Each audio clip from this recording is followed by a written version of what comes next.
Hello there guys and welcome back to Titan Quest Let's Play. This is, I can't remember what episode this was, but yeah, we're gonna be fighting the third Telkine and the Typhon. So yeah, I apologize that it's been about a couple of weeks since the last episode, but I've been getting really burnt out doing these videos, so I need to take a bit of a break. But yeah, hopefully I can make some progress now. So we've got these Dragonians here. If you remember from the last episode how we fought these Death Lancers, you lure them in one by one and get them to do that takedown skill, which has a health reduction, which is it's the one you get in Hunting Mastery.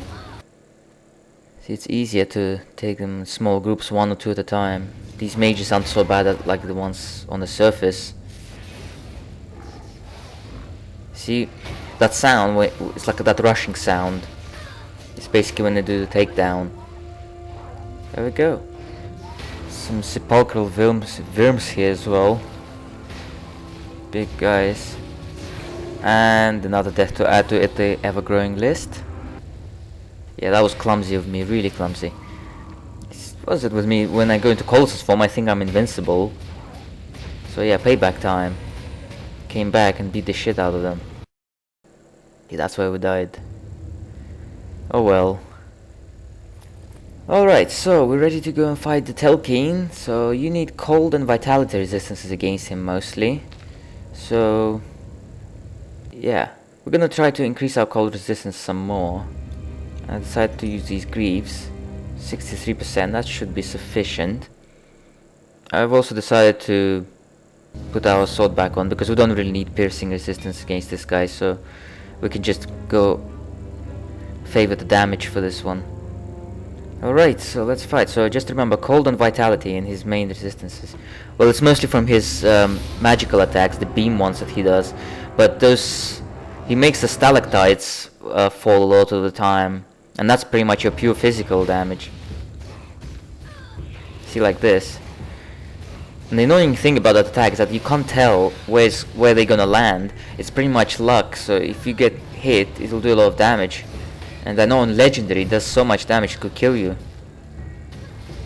Although I think if you're in the corners of the room, they're less likely to hit you there, but I'm not entirely sure there. Yeah, when he just throws one of them, it's actually not so bad. It doesn't do much damage. It's when he makes loads of them fall. He just ripped it off the ceiling.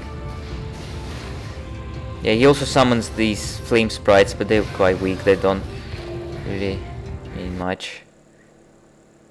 See those beams he does? That's mostly your cold and vitality. He ripped the stalactite off the ceiling again. See, like this thing makes them fall.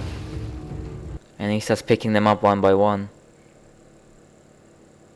Yeah, he's probably the hardest of the three Telkines, but he's nothing compared to Typhon, of course. If you got the right resistances, of course, then you're fine. And there we go. He has been defeated. So let's see what he's given us. Alki, which is a legendary ring. So I've got some gold. Don't really need the green staff. So that's Alki, which gives you strength bonuses, good for warfare. You see it's +2 to battle rage, it gives percentage strength and some flat strength as well. Yeah, it's good for warfare. I've got another gold there. Alright, let's go to Olympus and fight the Typhon. That's already been getting some trouble, these Limos, because they really drain a lot of. See, you already need vitality resistance here. I mean, you need it against Typhon. You need it also against Telkine, and you need it against these guys. So yeah, vitality resistance pretty much from the third Telkine onwards. It's important, very important. You need it in Act 4 quite a lot as well. So don't negate it. Just get those demon's blood on your charms. That's already getting to the Cyclops. These guys are quite tough because of their scream. Yeah, try not to aggro so many at once. It's good to aggro maybe one or two at a time, but yeah, this scream attack, it also dependent on vitality resistance because it does health reduction, percentage health reduction. So vitality resistance reduces it. Just remember that attack. Whoa, that 91 health levels it made. That attack by itself cannot kill you, but if they lower your health substantially, then any other attack can kill you afterwards. Sometimes you can avoid it if you're below if they're standing on top of the stairs and you're just below, then the attack will go over your head, so you can avoid it this way as well. There are many ways to avoid it, of course.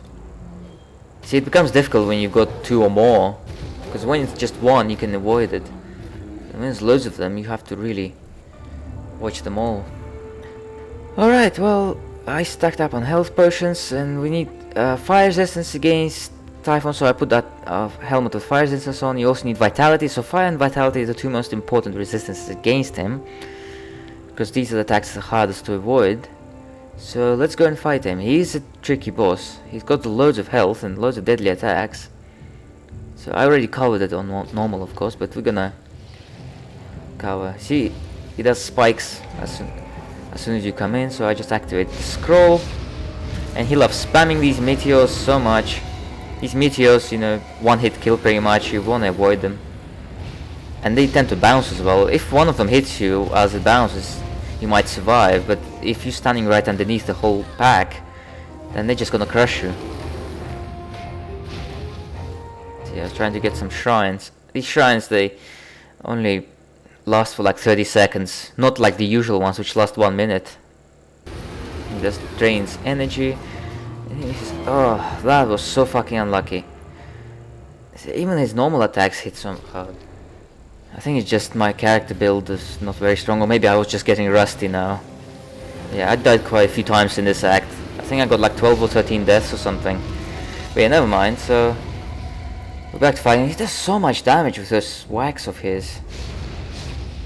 So you've got to be really employing hit and run tactics. You can't stay in his range for too long, you know. And he spawns these meteors like every 5-10 seconds. See, he does spikes. When he does spikes, you can't attack him because, well, you can, but you're gonna get a lot of damage retaliation back at you. See, he keeps doing it so much. And he breathes that fire attack, which can catch you out, you know, and does a lot of damage, so that's why you want fire resistance. And that vitality breath that he did, this life drain, that's why we need vitality resistance. One of the problems with that is not so much the damage it does, it's the fact that if he sucks in a lot of your life, he's gonna heal himself, which makes the fight a lot longer. And so much for my Colossus form. Yeah, I decided to go some defenses, apply some defenses. Yeah, when he sucks your life, he can really heal quite substantial health, you know, and all your hard work damaging him could go for waste. That's why vitality resistance is of utmost importance, at least 40% on normal difficulty. On epic you probably want higher. But yeah, this fight is gonna take forever, so I'm gonna skip parts of it. Alright, so I skipped forward like far ahead, fighting him for ages, and he's got a little health left now. I started with like about 60 potions when I came to fight him. Now I'm down to 10. He's got a very tiny amount of health left, just gotta survive it. Damn, so much damage. The worst thing about it, if you die now, he's gonna be at full health again. Gotta really try to avoid these meteors.